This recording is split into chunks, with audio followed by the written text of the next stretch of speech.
अस्सलामुअलैकुम of camera stories के एक न्यू एपिसोड के साथ मैं हूं Mazhar Malik. Thank you so much and love you so much आप सबके प्यार भरे फीडबैक का।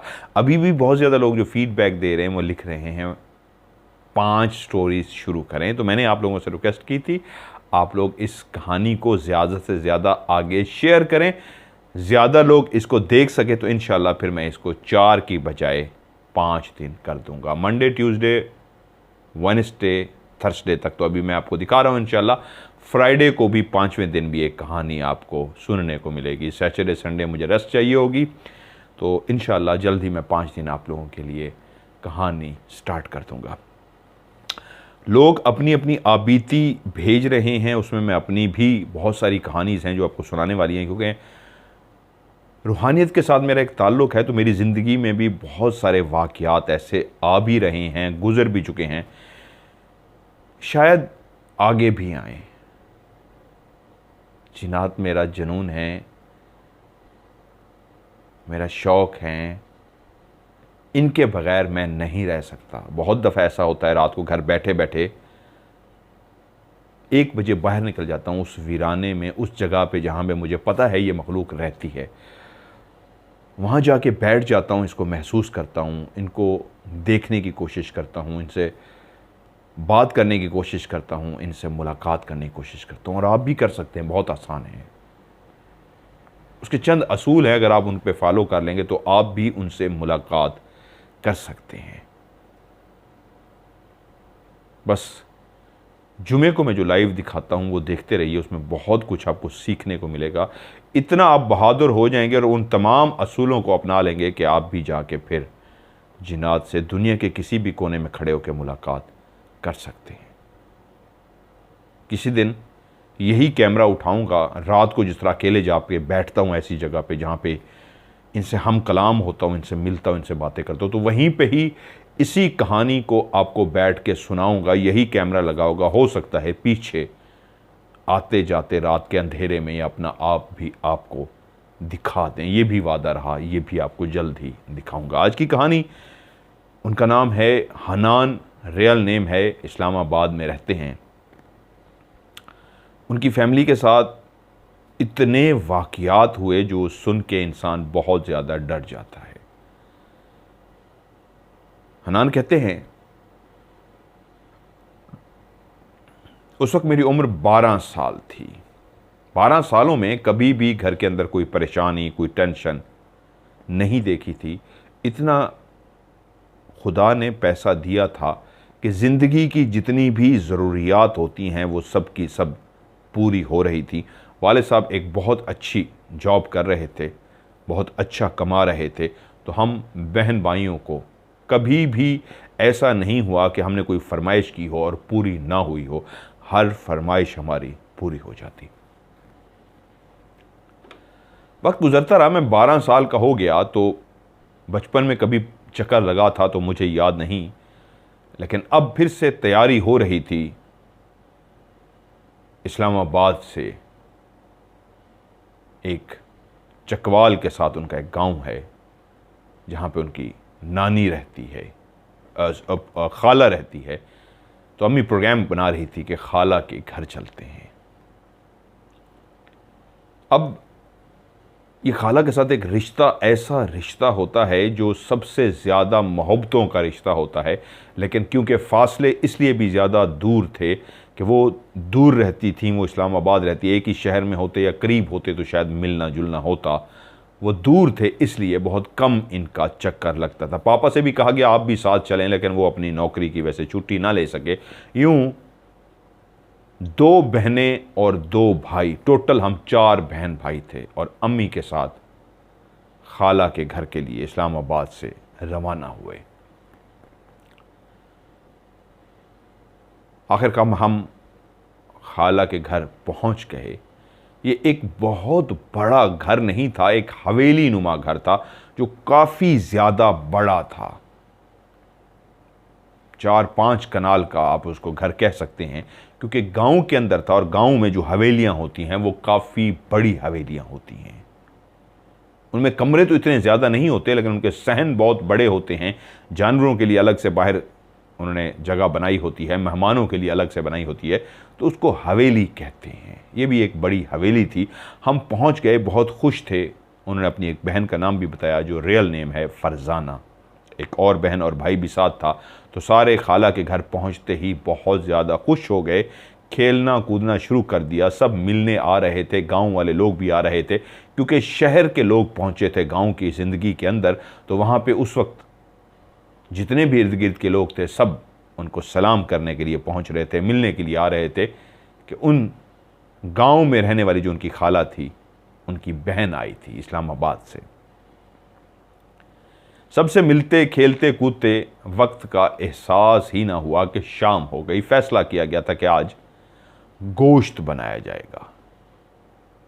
खालू को यह सुन के थोड़ा सा बेचैन और इस्तराब में पाया, जैसे गोश्त पकाने से वो कतरा रहे हों। हनान कहते हैं मैं बच्चा था, मैं इस बात को नहीं समझ सका, लेकिन अम्मी इस बात को ज़रूर गौर से सुन रही थी।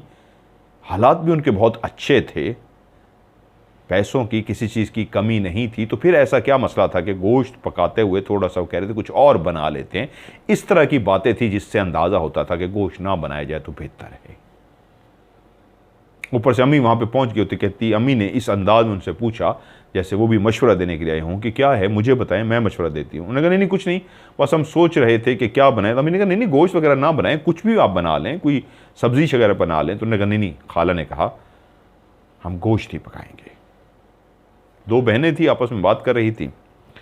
यूं एक आम सी ही बात थी, लेकिन उनको नहीं अंदाज़ा था ये आम सी बात आगे कुछ ख़ास होने वाली है। गोश्त लाया गया और सबके लिए गोश्त पका दिया गया। जैसे मेहमान आते हैं उनके लिए देसी मुर्गी पकाई जाती है, गोश्त पकाया जाता है, ऐसे ही गोश्त पका दिया गया। खालू बजिद थे कि देसी मुर्गी पका लेते हैं, और खाला ने कहा गोश्त। यूं खाना पक गया और सारे लोग खाना खाने के लिए इकट्ठे होके बैठ गए। 5 लोग ये थे जो शहर से आए थे, बाकी रिश्तेदार भी कुछ इकट्ठे हो गए थे। घर के अंदर एक रौनक सी लगी हुई थी। रात का पहर था जहां पे सब रात को 8 बजे खाना खा के सो भी चुके होते थे। वहीं पे आज क्योंकि शहरी लोग आए थे तो अभी तक एहतमाम हो रहा था और जाग रहे थे। 8:30 से 9 बजे वो लोग बैठ के खाना खा रहे थे, जिनकी रूटीन थी 8 बजे सो जाना। दस्तरखान लग गया, सब खाना खाने के लिए बैठे। तो वहीं पे हनान कहते हैं मैं भी उसी दस्तरखान में शामिल था। हमने अपने अपनी रोटी उठाई और खाना शुरू कर दी। वहीं पे नज़र पड़ी एकदम से खाला के ऊपर, वो जो बड़ी सी हवेली जिसके अंदर रोशनियां भी जल रही थी, गाय भैंसें जो बाहर बंधी हुई थी, कभी कभी उनके बोलने की भी आवाज़ आ जाती थी, लेकिन हर तरफ जो अंधेरा था अंदाज़ा होता था इर्द गिर्द के लोग सो चुके हैं। इसी घर के अंदर चहल पहल है, वो भी मेहमानों की वजह से, वरना ये भी शायद सो चुके थे। और बातें किसी तरह की हो रही थी, उसी तरह की रूटीन की बातें। प्लीज़ आप तकल्लुफ़ ना करें ना, और डालें ना, आपने तो कुछ लिया ही नहीं, आप लेना, आप ये वाली चीज़ लेना, आप ये वाली चीज़ लेना।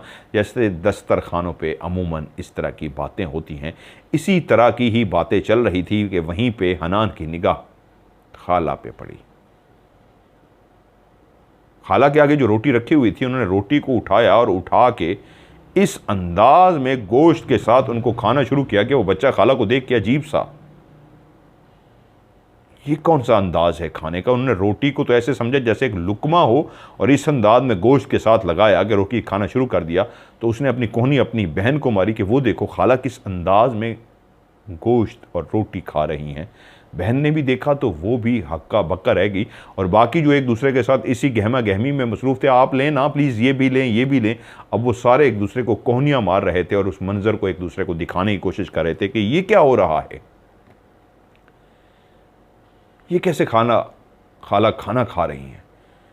यहाँ तक कि हनान कहता है अम्मी ने भी देखना शुरू कर दिया। अब हम दोनों बहनें और दोनों मेरी बहनें और दोनों हम भाई और अम्मी भी हम खाला को देख रहे हैं। खाला रोटी उठाती हैं, उसका लुकमा बनाती हैं, सालन के साथ इस अंदाज में खा जाती हैं जैसे पूरी रोटी ना हो, एक लुकमा हो।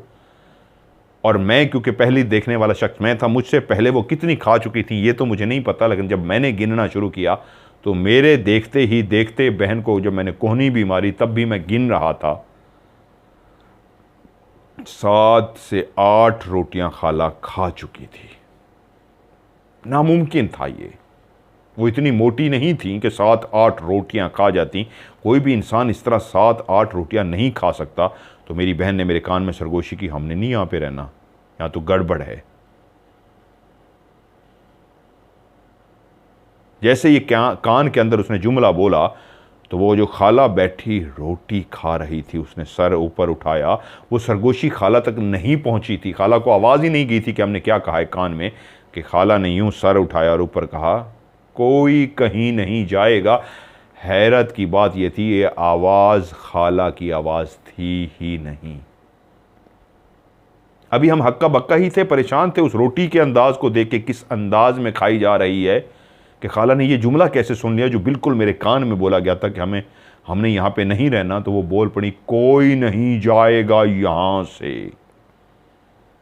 अम्मी भी परेशान होगी, बच्चों की तरफ देखा कि बच्चों ने क्या कहा है, कि खाला के अंदर से कोई और बोल रही है, खाला नहीं है। और उसके बाद तो जब वो बोल पड़ी, जो अंदर थी वो खाला नहीं थी, कोई और थी। उसके बाद तो वो जो लिहाज सा था उसने ख़त्म किया, यूं रोटियां उठाई और पूरी वो सालन की जो देज की रखी हुई थी भर के, उसने सारी उठाई और खानी शुरू कर दी। देखते ही देखते वो 10-11 रोटियां उनके सामने खा गई, यहाँ तक कि उसके बाद उसने सालन उठा के रूखा गोश्त सारा खाना शुरू कर दिया। 10-11 रोटियां और जितना भी गोश्त था सब लोगों के लिए बनाया गया था, जो काफ़ी ज़्यादा था वो अकेली ही खाला खा गई। हनान कहता है तभी अम्मी ने कहा, बच्चों तैयारी करो, हमने निकलना है यहाँ से। तो उसी वक्त गुस्से से वो बड़बड़ाई, सुना नहीं, कोई यहां से नहीं जाएगा, यहीं रुकोगे तुम सब। अब खाला नहीं थी, खाला के अंदर कोई और थी। एक दस्तरखान लगा हुआ है, बाकी घर के लोग शर्मिंदगी से महसूस कर रहे हैं, उनके चेहरों से लग रहा है जैसे ये वाकया अनोखा नहीं है, पहले भी ऐसा नज़ारा देख चुके हैं, वो आदी हैं। शर्मिंदा इसलिए हो रहे हैं कि पहले ही दफ़ा ये लोग शहर से आए हैं और उनके सामने आज ये राज भी खुल गया। उसके बाद वो कुछ बोल नहीं सके, वो जो मेज़बानी कर रहे थे, आप ये लेना प्लीज़, आप ये लेना, वो चुप करके बैठे हुए थे और खाला सब कुछ खा चुकी थी। तभी अम्मी ने कहा हिम्मत करके, कौन हो तुम? तो वो जो खाला के अंदर थी वो बोली, तुम हमें नहीं जाती, हम आते जाते रहती हैं। हमारा कबीला है जो आना जाना लगा रहता है। अम्मी ने कहा, मैं कैसे मान लूं, आप कोई और हो, मेरी बहन नहीं हो, मैं नहीं मानती। अगर तुम कोई हो, अम्मी पढ़ी लिखी थी, शहरी ज़िंदगी में रहती थी, इन चीज़ों पे बहुत कम भरोसा करती थी, हमें भी समझाती थी, बेटा ऐसी कोई चीज़ नहीं होती, जिन भूत कुछ नहीं होता, ये सब वहम होता है। वो बहादुर भी थी, इसके बावजूद कि वो भी खौफज़दा थी, बच्चों को कह रही थी हमने यहाँ पे रहना नहीं है, लेकिन फिर भी उस सामने वाली से हम कलाम थी। अगर तुम हो और तुम सही कह रही हो तो कोई अपनी निशानी दो, इस अंदाज की निशानी कि हमें नुकसान भी ना पहुंचे, हमें नुकसान नहीं पहुंचाना, लेकिन अपना आप हाजिर करो इस अंदाज में कि मुझे यकीन आए कि तुम हो, मुझे इन चीज़ों पे यकीन नहीं है। ये इस तरह की बीमारी होती है जिसमें इंसान इस तरह की हिस्ट्रियाई कैफियत में चला जाता है। वो जो पढ़ी लिखी अम्मी बातें करती थी, अम्मी इस तरह की बातें करना शुरू हो गई तो वो हंसना शुरू हो गई जो खाला के अंदर थी, और हंसते हंसते हंसते एकदम चुप हुई, और जिसने अम्मी की तरफ यूँ आंखें की तो उसकी आंखें शदीद लाल हो गई थीं। अभी तक खाला की आंखें बिल्कुल नॉर्मल थी, लेकिन हंसते हंसते एकदम से ऐसी लाल हो गई कि बच्चे और सहम गए, डर गए, और उसने कहा, देखना चाहती है तू तो देख। जैसे ही खाला ने ये जुमला कहा तो कहता है हनान, मैंने भी, मेरे भाई ने, मेरी दोनों बहनों ने और अम्मी ने क्लियर देखा कि खाला के बिल्कुल बैक साइड के ऊपर तकरीबन उसका कद 12-13 फुट ऊंचा होगा। वो एक काला स्याह ह्योला था। ऐसा लगता था कि उस ह्योले ने ब्लैक कलर के कपड़े पहने हुए हैं, और जिस तरह सफ़ेद चादर गले में ऐसे डाली होती है, मफरल टाइप सा डाला होता है, ऐसे सफ़ेद सा एक मफरल सा था जिसके आर पार नज़र आ रहा था। फिर भी उसका कलर सफ़ेद नज़र आ रहा था, ब्लैक कलर का शलवार कमीज़ और उसके ऊपर सफ़ेद सा वो रुमाला डाला हुआ था, और वो ह्योला 12-13 फुट ऊंचा खाला के पीछे 3 से 4 सेकंड के लिए आके खड़ा हुआ। बाकी घर वालों ने भी देखा, अम्मी ने भी देखा और हम सब ने भी देखा, और 3-4 सेकंड के बाद वो गायब हो गया। उसी वक्त अम्मी को भी एहसास हो गया कि जो भी है वो सच है, अपना आप महसूस करा चुका है। बोलने वाली कोई औरत है, जो औरत के अंदाज में बोल रही है, जो पीछे खड़ा था वो कोई मर्द था, क्योंकि वो कह रही थी हमारा आना जाना लगा रहता है, तो वो आ जा रहे थे। अब एक बात तो कंफर्म हो गई थी कि जो भी है उसने अपना आप महसूस करा दिया है। तो अम्मी ने बच्चों से कहा उठो बच्चों, उठ जाओ।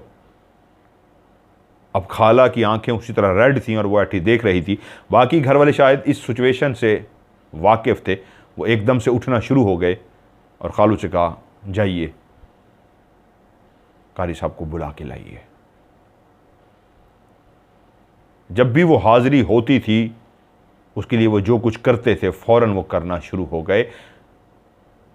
अम्मी जब उसके साथ हम कलाम थी तो वो भी देख रहे थे, ये शहर से आई है, क्या ये कुछ कर सकती है, क्या इसके पास कोई इसका हल है। जब उन्होंने देखा कि उस नज़ारे को देखने के बाद अम्मी भी ढीली पड़ गई हैं और हार मान रही है, इस अंदाज में हार मानी है कि बच्चों कह रही उठो बच्चों, तो उन्होंने कहा जाइए आप कारी साहब को बुला के लाइए।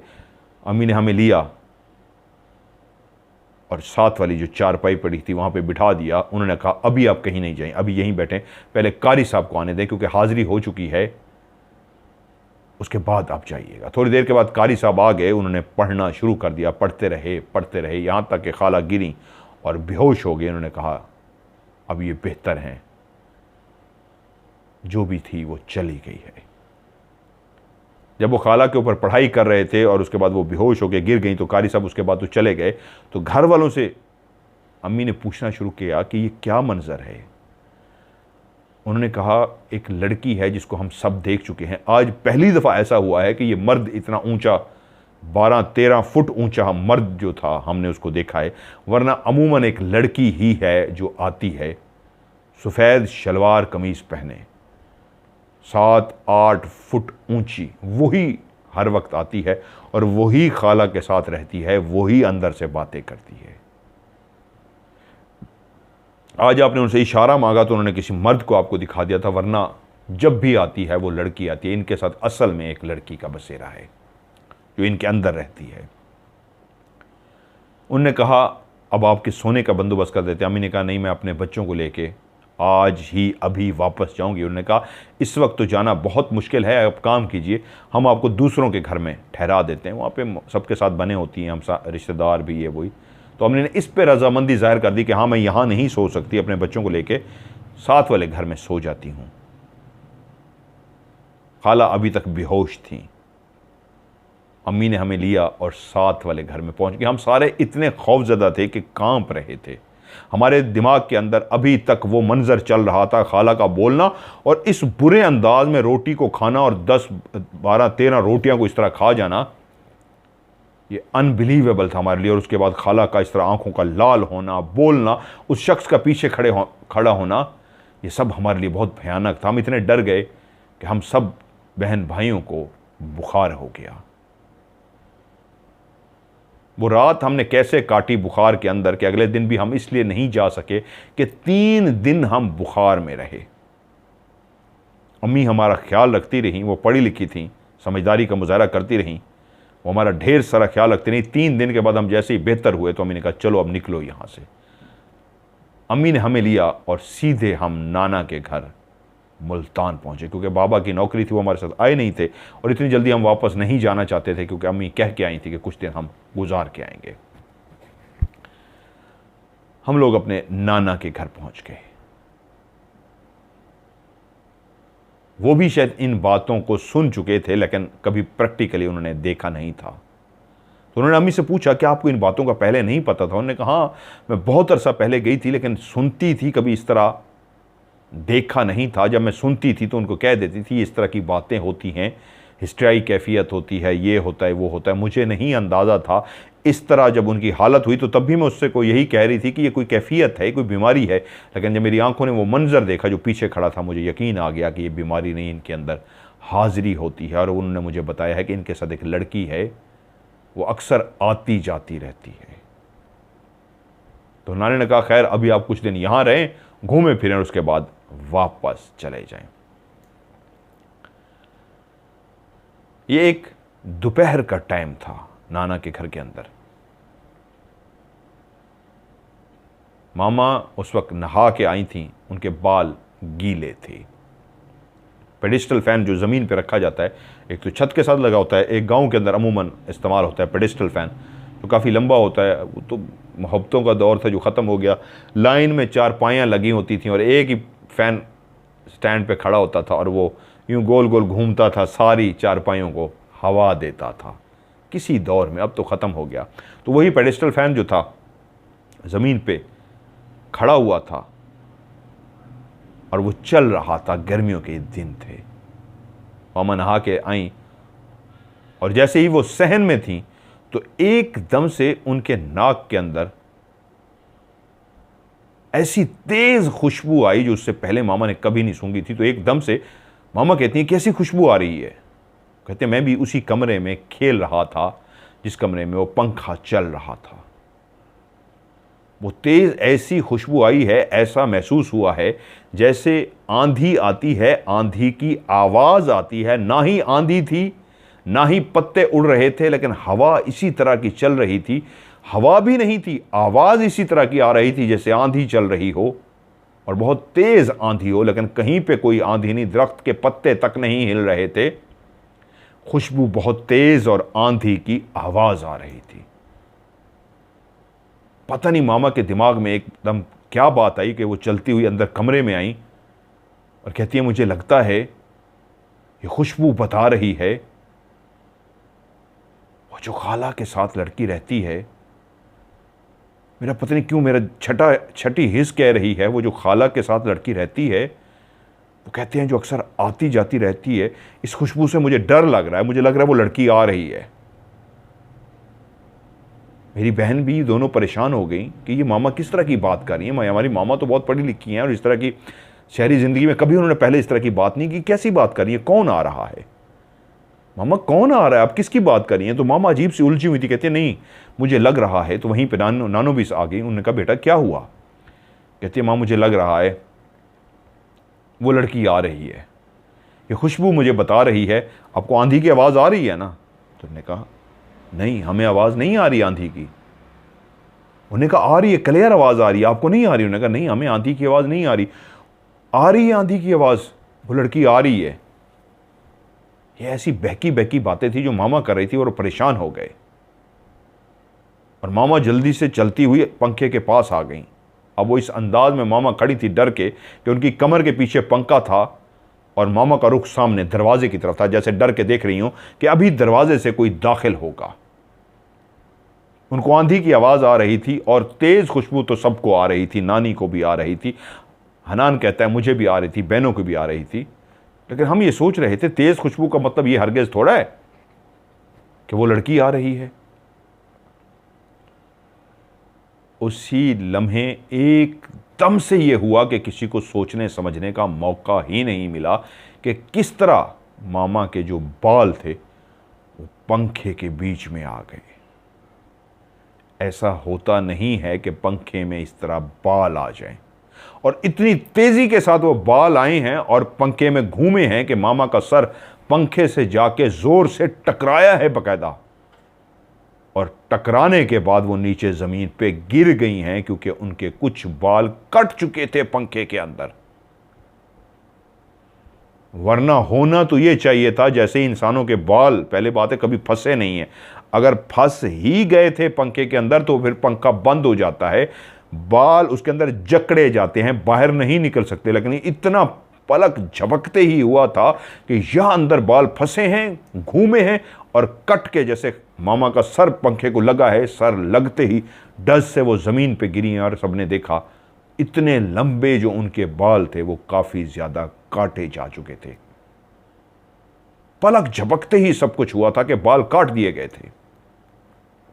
और उसी वक्त एक कहका, एक आवाज़ जो नानों ने भी सुनी, सब ने सुनी, हनान कहता है मैंने भी सुनी, वो एक लड़की की आवाज़ थी और वो हंसते हुए कह रही थी, हम कहीं पे भी आ सकते हैं, हम कहीं पे भी जा सकते हैं, तुम कौन होती हो हमें कहने वाली कि वो आ गई हैं? तुम तो मानती नहीं हो इन चीज़ों को, हम तुम्हें मनवा के रहेंगे। तुम कहती हो ना ऐसी कोई चीज़ें नहीं है, हम तुमसे मनवाएंगे। मामा घबरा गई थी, बहुत ज़्यादा डरी हुई थी, बच्चे भी सहम गए थे। नाना अब्बू तक ये बात पहुंचाएगी, वो भागते हुए घर आए, पढ़ना जानते थे। उन्हें फ़ौरन आके कमरे के अंदर आयतुल कुर्सी पढ़ना शुरू कर दी, विर्द करना शुरू कर दिया, अल्लाह का कलाम पढ़ना शुरू कर दिया और सब घर वालों का कलाम पढ़ो। सब ने कलाम पढ़ना शुरू किया। अम्मी को उठाया गया, पानी पिलाया गया, चारपाई पे बिठाया गया। नाना ने पूछा कि तुम पंखे के पास कैसे पहुंची और तुम्हारे बाल कैसे अंदर गए? मामा कहती है मुझे ऐसा लगा है जैसे ने किसी हाथ ने, बाकायदा मुझे महसूस हुआ है वो हाथ सिर्फ बालों तक नहीं आया, मेरे सर तक हाथ पहुंचा है। यहाँ सर तक मैंने उस हाथ की उंगलियों को महसूस किया, उस हाथ ने मेरे बालों को ज़ोर से पकड़ा है और उसके बाद बस मुझे ये लगा है कि मेरे बाल पंखे में गए हैं और मेरा सर पंखे के जाके टकराया है। खुद से मैं पीछे नहीं गई, मैंने महसूस किया था उस हाथ को जिसने खींच के मेरे बाल पंखे में दिए थे। कटने तो फिर भी नहीं चाहिए थे, फंस जाते ज़्यादा से ज़्यादा, कटे क्यों हैं? मेरे बाल ही काट दिए हैं। नाना अबू ने कहा टेंशन मत लो, मैं कारी साहब को बुला के लाता हूं, वो पढ़ाई करते हैं।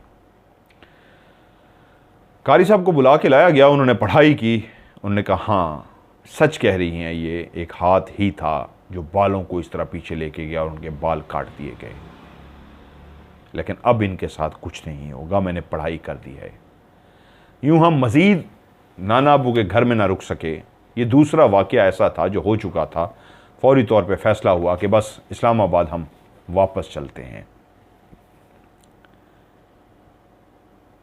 यूं हम फ़ौरन इस्लामाबाद अपने घर पहुंच गए। तो बहुत ही भयानक वाक़यात हम लोगों के साथ हुए थे। ये कैसे पॉसिबल था इतनी जल्दी वो हमारे दिमागों से उतर जाते? उसमें कुछ वक्त लगना था और वाकई वक्त लगा, लेकिन आहिस्ता आहिस्ता हम उन वाक़यात को भूल गए। ये तकरीबन कुछ 7वां 8वां महीना था। 7-8 महीने तक हमारे घर में कुछ भी, कोई भी वाक़या नहीं हुआ। तकरीबन 7वां 8वां महीना था कि फिर एक ऐसा वाक़या हुआ कि फिर से वो जो खौफ जो उन घरों में हमने देखा था हमारे दिमागों में फिर से जाग गया कि मेरा बड़ा भाई कमरे में बैठा हुआ था। अमान हनान कहता है कि मैं जब दाखिल हुआ तो भाई की कमर मेरी तरफ थी। मैंने भाई को देखा, वो एक अंदाज में ऐसे बैठा हुआ था। मैं उसको देख के चला गया। थोड़ी देर के बाद मैं फिर कमरे में आया तो भाई फिर उसी अंदाज में बैठा हुआ था। मैं हैरान हुआ कि भाई कुछ कर भी नहीं रहा, एकदम से ऐसे बैठा हुआ है, क्या हुआ इसको? काफ़ी देर से या तो लेटा होना चाहिए था, उसको सो रहा होता। इस अंदाज में मुसलसल बैठा हुआ है ऐसे कि जैसे सामने वाली दीवार को देखे जा रहा हो। तो कहते मैं पीछे से आया और मैंने उसके कंधे पे हाथ रखा और कहा भाई क्या हुआ है? सिर्फ ये मैंने जुमला ही कहा कि भाई क्या हुआ है। तो हनान कहता है उसी वक्त मेरे भाई ने अपनी गर्दन पीछे की तरफ मोड़ी तो उसकी आंखें शदीद लाल थीं। वो मेरे भाई की आंखें नहीं थीं। उन आंखों को देख के मैं इतना डर गया। इतनी शदीद लाल आंखें थीं जैसे वो किसी और मखलूक की आंखें हों, बड़ी बड़ी हो चुकी थीं, लाल सुर्ख हो गई थी। और मेरे भाई ने यूं हाथ आगे किया है और हल्का सा यूं मुझे धक्का दिया है। मैं सोच भी नहीं सकता था कि मेरे भाई के अंदर इतनी ताकत आ गई होगी। उसने हल्का सा ऐसे हाथ ही टच किया कि मैं उड़ता हुआ गया हूं और पीछे जाके दीवार को लगा हूं। अगर भाई मुझे गुस्से में धक्का भी देता तो उसको बहुत जोर लगाना पड़ता, तभी मैं जाके दीवार में लगता। उसने सिर्फ यूं हाथ टच ही किया था और उस टच करने में इतनी ताकत थी, इतनी पावर थी कि मैं उड़ता हुआ दीवार में जा लगा। और मैंने ज़ोर ज़ोर से चीखना चिल्लाना शुरू कर दिया, मम्मी मम्मी, और मैंने माँ को पुकारना शुरू कर दिया। माँ भी भागते हुए जब अंदर में आई, कमरे में देखा मैं ज़मीन पे पड़ा हूँ, रो रहा हूँ, और भाई की आंखें उसी तरह शदीद लाल हैं। वो समझ गई थी कि अब वही वाक़यात जो पहले हुए थे फिर से हो रहे हैं, फिर बेटा उसकी जद में आ गया है। बेटा जिस अंदाज में बैठा था वो नहीं था, उसके अंदर हाजिरी हो गई थी। माँ ने बेटे से पूछा नाम लेके, क्या हुआ है तुम्हें? और बेटे ने जैसे माँ को देखा तो वो फ़ौरन समझ गई मज़ीद गुंजाइश नहीं है कन्फर्म करने की, हाजिरी हो चुकी है। तो फ़ौरन माँ ने पढ़ना शुरू कर दिया। पढ़ती रहीं पढ़ती रहीं पढ़ती रहीं, यहाँ तक कि पढ़ते पढ़ते भाई के ऊपर फूंके मारती गई। भाई ने आहिस्ता आहिस्ता आंखें बंद की, आंखें बंद करते करते धड़म से नीचे गिरा, बेहोश हो गया। हम सब ने मिलके भाई को उठाया, देखा, हम सब ने मिलके भाई को उठाया, बिस्तर पे लिटाया, और जब वो उठा तो उसकी आंखें बिल्कुल लाल तो थीं, लेकिन वो बोल रहा था, क्या हुआ है, आप लोग मेरे ऊपर क्यों झुके हुए हैं, सब खैर तो है। उसका अंदाज इस अंदाज में वो बोल रहा था जैसे उसको कोई भी बात याद नहीं है, उसके साथ अभी क्या हुआ था उसको ये तक नहीं पता था कि उसकी आंखें लाल क्यों हैं। वो सबको अजीब से अंदाज में देखे जा रहा था, जैसे वो हमसे सवाल निशान में पूछ रहा हो कि तुम लोग पागल हो गए हो, क्या हो गया, मुझे घूरी जा रहे हो। और वो उठ के बैठ गया। तो हम अम्मी ने पूछा अब तबीयत कैसी है? तो उसने कहा मेरी तबीयत बिल्कुल ठीक है, क्या हुआ है मुझे? उन्होंने कहा कुछ नहीं, तुम्हें ऐसे थोड़े से चक्कर से आ गए थे, कोई कमज़ोरी महसूस हो गई थी, या क्या हुआ था? कहा नहीं मुझे तो कुछ महसूस नहीं हुआ। तब मामा समझ गई कि जो सीन भी अभी इसके साथ गुजरा था उसको कुछ भी याद नहीं था। अब मामा रोज़ उसके ऊपर पढ़ के फूंकती थी कि फिर कोई मसला ना हो जाए। मामा इस तरह रोज़ उसके ऊपर फोकस रखती, रोज़ उसके ऊपर पढ़ती रही। जब वो घर से बाहर जाता तो उस पर दम करके उसको भेजती, और जब वो घर में दाखिल होता तो फिर से उसके ऊपर दम करती, क्योंकि मामा के दम करने से वो बिल्कुल ठीक हो गया था। तो वही दम मामा मुसलसल बेटे पे करती रही। कुछ महीने फिर खैरियत से गुजर गए, और फिर एक मगरिब के टाइम वाक़या हुआ। मेरी बहन फरजाना जो कमरे में बैठी पढ़ रही थी, एकदम से पढ़ते पढ़ते उसके अंदर हाजिरी आ गई।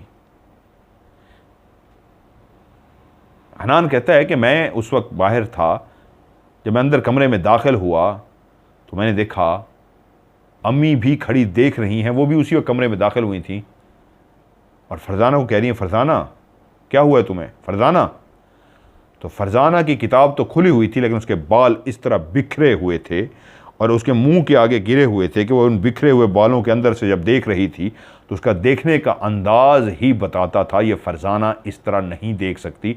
मजाक की भी एक लिमिट होती है, अगर ये मजाक में भी कर रही होती तो बेढंगा मजाक था, बेहुदा मजाक था, बहुत ही खौफनाक मजाक था, लेकिन वो मजाक नहीं कर रही थी।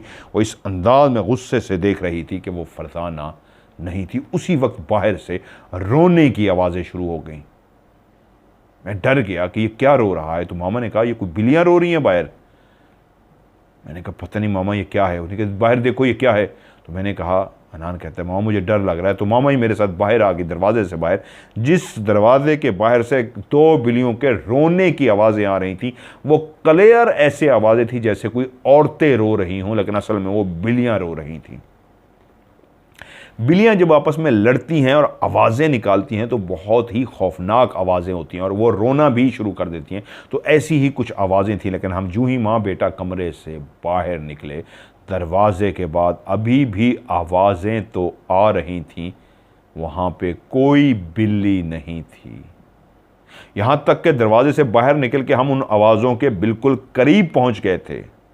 जिस जगह से वो आवाज़ें आ रही थी बिल्कुल हमारे करीब से आ रही थीं, लेकिन कोई भी बिल्ली वहाँ पे नहीं थी। तो मामा समझ गई एक मंज़र ये है जो बिल्लियाँ नहीं हैं और आवाज़ें आ रही हैं, और एक मंज़र अंदर है कि बेटी ने जिस अंदाज में बालों को खोला हुआ है और वो गुस्से में यूँ देख रही है, वहाँ पे भी माहौल वही हो चुका है जो नहीं होना चाहिए था। मामा अंदर आ गई और बहन के ऊपर, बेटी के ऊपर पढ़ना शुरू कर दिया। जैसे जैसे मामा पढ़ती गई तो वो अंदर से हंसना शुरू हो गई। वो जो अपने बाल ऐसे ही फैला के बैठी थी, आंखों से घूर रही थी, फरजाना हंसना शुरू हो गई और हंसते हंसते बोली, हम आ गए हैं तुम्हारे घर। तो मामा एकदम से हैरान हुई, क्योंकि जिस वक्त नाना अबू के घर गए थे और कमरे में वो आवाज आई थी, तुम नहीं मानती हो ना इन चीजों को, देखो हम आ गए हैं, तो वहीं पे कारी साहब ने भी कहा था कि आप इनसे माफी मांगें और कह दें एक दफा कि मैंने आपको मान लिया है और मैं आपसे माफी मांगती हूं कि दोबारा कभी मत आइएगा। तो उन्होंने ये जुमले कह दिए थे, ये सब कुछ कह दिया था। तो कारी साहब ने ये कहा था कि उन्होंने आपकी माफ़ी को कबूल कर लिया है और अब वो दोबारा नहीं आएंगी। तो अभी जब हाज़िरी हुई और वो हंस रही थी फरजाना, और वो हंसते हुए कह रही थी, हम आ गए हैं तुमसे मिलने के लिए, नहीं मानती हो ना इन चीज़ों को। तो मामा ने कहा, मैंने तो तुमसे माफ़ी मांग ली थी, मुझसे गलती हो गई थी, लेकिन मैंने माफ़ी मांग ली थी। आप लोग वादा किया था कि आप दोबारा नहीं आएंगे, मेरी माफ़ी को कबूल कर लिया था, तो अब आप क्यों आ गए हैं? जिस्म फरजाना का, आंखें फरजाना की, बिखरे हुए चेहरे पे बाल फरजाना के, लेकिन फरजाना नहीं थी, कोई और थी। बहुत ही भयानक आवाज़, और बहुत ही भयानक आवाज़ के अंदर कहके लगाए जा रहे थे। मामा ने कहा, क्यों आई हो? ने कहा, तुम मानती नहीं हो ना। मामा ने कहा, वो तो मैं कह चुकी हूं, अभी भी मैंने माफ़ी मांग ली थी, मेरी बेटी की जान छोड़ दो। उसने कहा, नहीं, हम तो आ गए हैं और हम इधर ही रहेंगे, इतनी जल्दी तो हम जाने से रहे, हमने अभी कुछ अरसा यहीं पे रहना है, फिर जब हमारा दिल होगा हम चले जाएंगे, अभी तो हम नहीं जाने लगे। मामा ने काफ़ी देर पढ़ाई की, काफ़ी देर पढ़ाई की, यहाँ तक कि पापा भी घर आ गए और बेटी को जब इस हालत में देखा तो वो भी परेशान हो गए। अभी तक फरजाना की हालत में कोई तब्दीली नहीं आई थी। वो किसी को बुला के ले आए, उन्होंने आके पढ़ाई की, काफ़ी देर पढ़ाई की यहाँ तक कि फरजाना बेहोश हुई और नीचे गिर गई। उसको उठाया गया, बिस्तर पे लिटाया गया, उनसे पूछा गया, मौलवी साहब क्या हुआ है? उसने कहा, अभी तो मैंने उसको निकाल दिया है, उम्मीद है ये चीज़ बाहर नहीं आएगी, दोबारा से नहीं आएगी, आ जाए तो आप लोगों ने मुझे दोबारा बुलाना है। 2-3 दिन तो हमारे घर में कुछ नहीं हुआ, तीसरे दिन फिर से वही हाजिरी हो गई, क्योंकि फरजाना जिस वक्त होश में आई थी तो वो बहुत कमज़ोर अपने आप को महसूस कर रही थी। उसने अम्मी को बताया था, अम्मी मुझे बहुत कमज़ोरी महसूस हो रही है, मुझे ऐसा लगता है मेरा जिस्म टूटा टूटा सा है, मुझे ऐसा लगता है मेरे जिस्म में हिम्मत ही नहीं है, ताकत ही नहीं है, मैं बहुत अपने आप को कमज़ोर महसूस कर रही हूँ। जानती वो भी नहीं थी फरजाना कि उसके साथ क्या बीत चुकी है, क्या हाजिरी उसके अंदर हो चुकी है। तीसरे दिन फिर से अम्मी जब कमरे में दाखिल हुई फरजाना को खाना देने के लिए, तो आगे से फरजाना उसी अंदाज में बाल खोले, उसी अंदाज में सर को झुकाए बैठी थी। मामा समझ गई फिर से हाजिरी हो चुकी है। मामा ने कहा, फरजाना, और फरजाना ने जब सर ऊपर उठाया और आंखें मामा ने देखी तो वो समझ गई फरजाना के अंदर फिर से हाजिरी हो चुकी है। फिर से कारी साहब को बुलाया गया और फिर से उन्होंने पढ़ाई की और उन्होंने कहा, अगर ये फिर आ गई है तो मैं इसको मुस्तकिल तो नहीं निकाल सकता, हाँ ये ज़रूर कर सकता हूँ, जिस वक्त इसके अंदर हाजिरी हो तो आप मुझे बुला लिया करें, मैं पढ़ाई करूँगा, ये चली जाएगी चीज़, लेकिन ये बहुत ताकतवर है, ये फिर वापस आ जाएगी, मैं डरता हूँ कहीं मेरा ही नुकसान ना कर दे। 2-3 दफ़ा कारी साहब को बुलाया गया, उसको निकलवा दिया गया, लेकिन मामा चाहती थी कि मुस्तकिल हल हो। तो बहुत सारी जगहों से राब्ता किया गया, बहुत जगहों से पता कराया गया, पढ़ाई करवाई गई, बहुत टाइम लग गया इसको निकलवाते, यहाँ तक कि कुछ ने मुझे कहा, ये अंदर की बातें ना बताइएगा, लेकिन आखिरकार बहन ठीक हो गई। वो चीज़ आखिरी दफ़ा आई और उसने कहा, अब हम जा रहे हैं, अब हम वापस नहीं आएंगे, तुम लोग हमें नहीं भेज सकते, नहीं निकाल सकते, हम खुद से जा रहे हैं और कह के जा रहे हैं, अब हम वापस नहीं आएंगे। और वो आखिरी दिन था जब वो कह के चली गई, वापस नहीं आई। माँ तो समझी मामला थम गए हैं, अब शायद कोई वाकया नहीं होगा, लेकिन अभी तो वो गई थी, क्योंकि बीच में एक लंबा गैप ऐसा आया कि हम सब समझ बैठे वो चली गई है, अब कोई भी वाकया नहीं होगा। वहीं पे मैं जो 12 साल का था और गया था, मैं खुद 17 साल से 18 साल का होने वाला था। ये पिछले साल का वाकया है। नान कहता है मुझे इसलिए याद है कि मेरी सालगिरह का दिन था। मैं 18 साल का हो चुका था। पढ़ने के लिए मैं कॉलेज गया हुआ था। इस्लामाबाद में वो रहते हैं और कहते हैं मैं अपने घर के पास ही कॉलेज था, अपनी साइकिल पे गया हुआ था। मैं वापस आ रहा था तो ये एक दिन का टाइम था। एक मेन शहरा जहाँ पे ट्रैफिक ही ट्रैफिक चलती है, हर वक्त ट्रैफिक चल रही होती है, वहीं पे मैं अपनी साइकिल पे, वो जो गियर वाली साइकिल होती है जिसके गियर आप चेंज करते हैं, मैं अपनी साइकिल पे आ रहा था कि मैंने फुटपाथ पे एक छोटी सी बच्ची को देखा जिसकी 2.5 फुट के करीब तकरीबन कोई कद होगा उसका। वो एक छोटी बच्ची थी,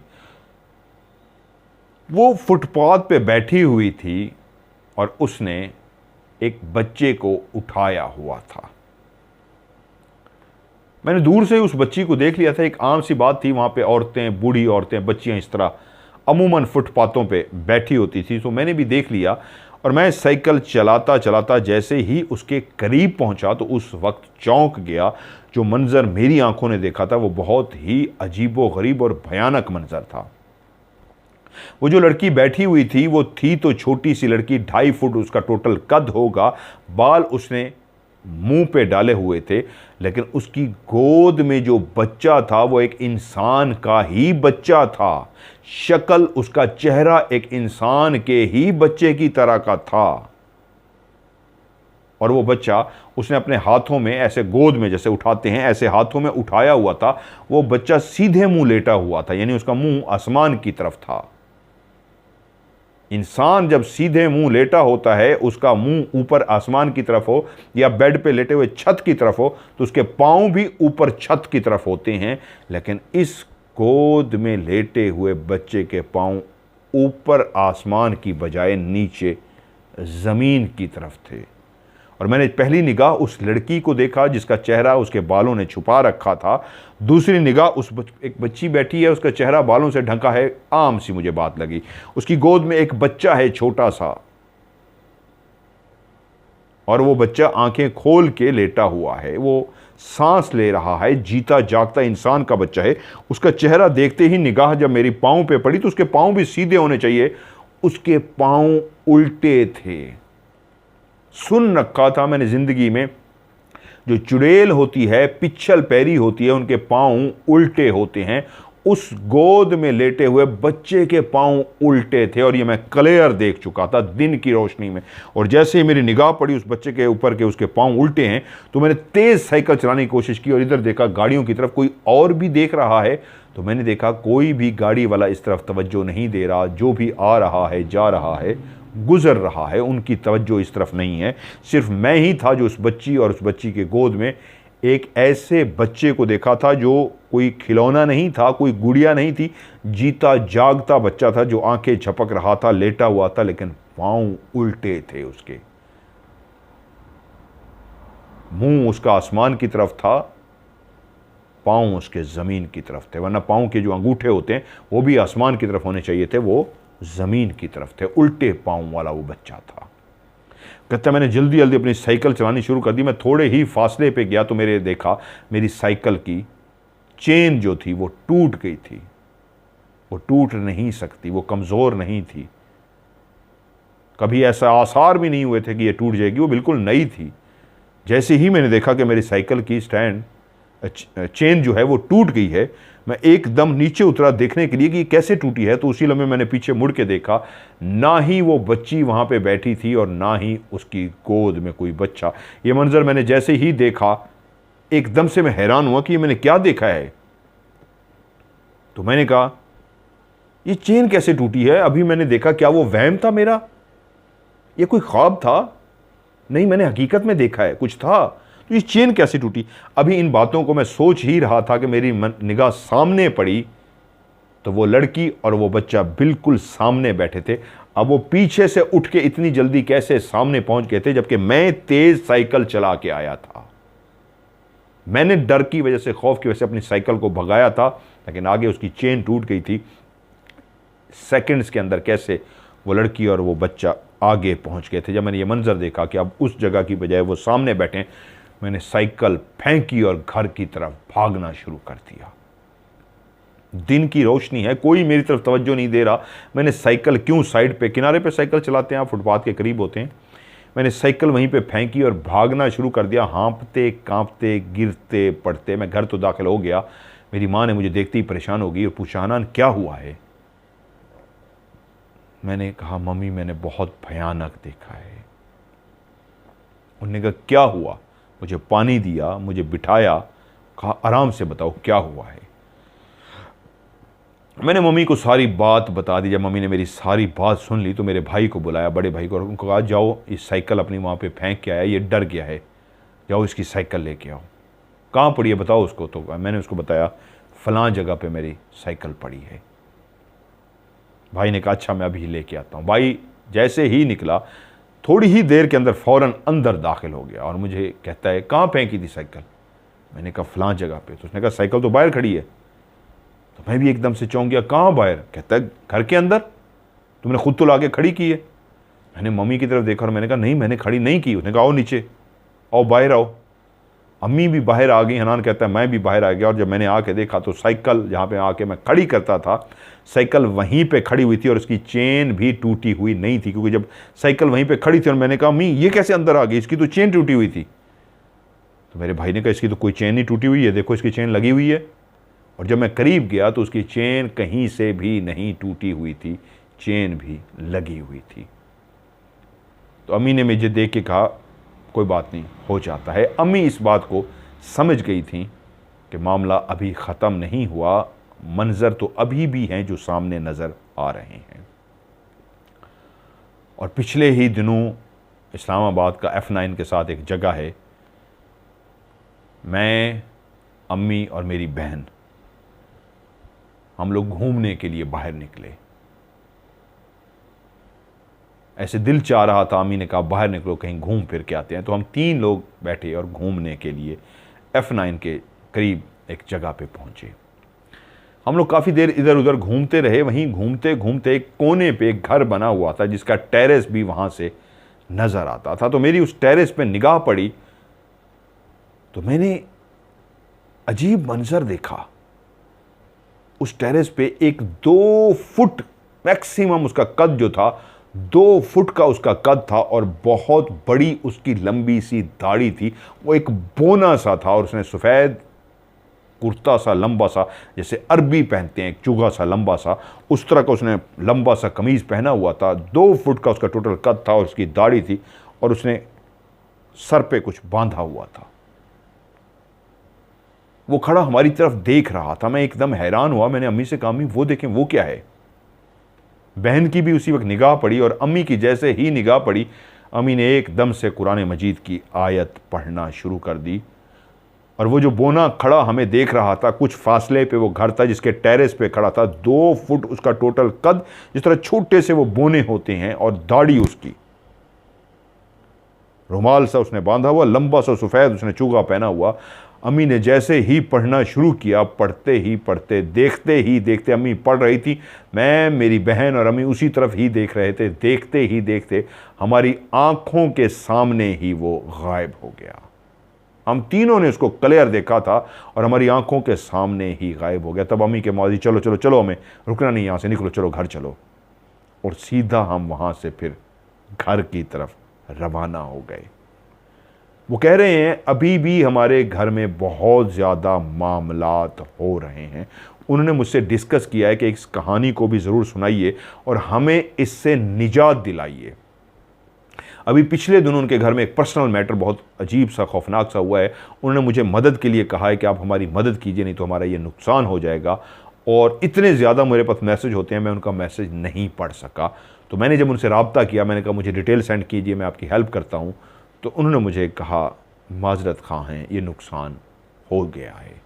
आपसे रब्ता करने की बहुत कोशिश की, आपसे रब्ता नहीं हो सका, हमारा नुकसान हो गया है। अब आपकी ये मदद चाहिए कि इस कहानी को भी प्रोग्राम में शामिल करें, और मज़ीद ये वाला काम हम करना चाहते हैं, तो खुदा ना खास्ता फिर कुछ हमारे साथ गलत ना हो जाए। मदर साहब अब हमारी हेल्प कीजिए। अभी क्योंकि उन्होंने एक मिस्टेक की थी, मुझे वॉइस मैसेज में पूरी अपनी कहानी भेजी, तो अपना नाम बताना भूल गए थे, बाकी नाम उन्होंने कहा रियल बता दें। तो मैंने उनको कॉल की और उनसे पूछा, आपने अपना नाम नहीं बताया, तो उन्होंने बाकी बातें भी मेरे साथ शेयर की हैं। मैंने कहा ठीक है, मैं आपकी कहानी प्रोग्राम में शामिल कर लूँ, उसके बाद इंशाअल्लाह ताला मैं आपको इस मखलूक से निजात देता हूँ। ना वो कभी वापस आई थी, आएगी, जो वो कह के गई हम वापस नहीं आएंगे, कभी वो वापस नहीं आएगी। और जो आपको नज़र आ रहे हैं, जो आपके पीछे पड़ चुके हैं, खाला के साथ जो लोग रह रहे थे वो सारे आपके पीछे भी पड़ चुके हैं, तो इंशाअल्लाह ताला वो अब आपके पीछे नहीं पड़ेंगे, ये मैं आपसे वादा कर रहा हूँ। कभी भी आपकी और कोई भी मसला मसाइल हो, जिनात का मसला नहीं होगा, ये मेरा आपके साथ वादा है। अल्लाह की तरफ से कोई इम्तिहान आ जाए, कोई परेशानी आ जाए, और है आपको जिनात आके तंग नहीं करेंगे, ना ही आपके जिस्म के अंदर आएंगे, ना ही आपकी किसी फैमिली मेम्बर के अंदर हाज़िरी होगी, ना ही कभी आपको नज़र आएंगे ज़िंदगी में दोबारा। ये मेरा आपसे वादा है, इंशाल्लाह ये मैं आपको अभी जल्द ही करके देता हूँ। ये थी आपकी कहानी जो मैंने आज प्रोग्राम में शामिल की। आप भी अपनी कहानियाँ भेजिए, और जिन लोगों ने कहानी भेजी हुई है मुसलसल मुझसे पूछ रहे हैं जी हमारी कहानी का नंबर कब आएगा।